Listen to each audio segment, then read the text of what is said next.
авъя. Цаг. Хаяг ингээд ичиж санаа зовоод туслан жүжиглэгээ авахаас царгаад байгаа юм шүү дээ. Эрүүл мэндийн ямар ч туслан жүжиглэгээ авахдаа та ичиж санаа зовох огт шаардлагагүй.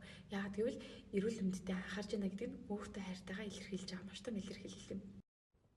Ахын сая нэг хөдөө явж байгаад би засахтаа салхины өөдөөс сөрөөд бицсэн баяг тэрнээс л болсон байх гэж бодож байна. Эсвэл ахын дүү нийтийн ойл молоос авсан юм биш үү? Тийм. Сүүлд ах нэг савн орсон юм да бараг тэрнээс болсон байх. Бэлгийн замын халтар төвшин их ихтэй бэлгийн замаар болон цус биологийн шигнээр дамждаг. Тийм болохоор санийх шиг ахаараас ч юм уу эсвэл хин нэгэн даам тусанд орлоо гэд та бэлгийн замын халтар төвчин бараг л тусахгүй болов. Та сүүлд бэлгийн арилсанд хизээ орсон бэ? Бэлгийн арилсанд орохдоо бэлгийч хэрэгэлсэн үү? Мэдгүй. Ядаж хавтагчийнхаа нэрийг мэдэх үү? Гэрээ аяг ч юм уу утсан? Тийм дээр л таталцсан шүү дээ. Тэгээд нэрийг юусэн мэдэхгүй. Гэрээ аяг ч мэдэхгүй.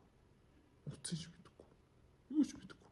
Бэлгийн замын халтар төвшнийг хосоороо буюу хамтрагчтайгаа хамт эмчлүүлвэл илүү үр дүнтэй байдаг. Та хавтагчаа үнэн зөвөр мэдээлснээр өөрийгөө болон бусдыг хамгаалахад үнэтэй хувь нэмэр оруулж байна гэсэн. Бичлэг таалагдсан бол лайк, шеэр хийж бусдад түгээгээрэй. Хайрлах нь хамгаалахаас.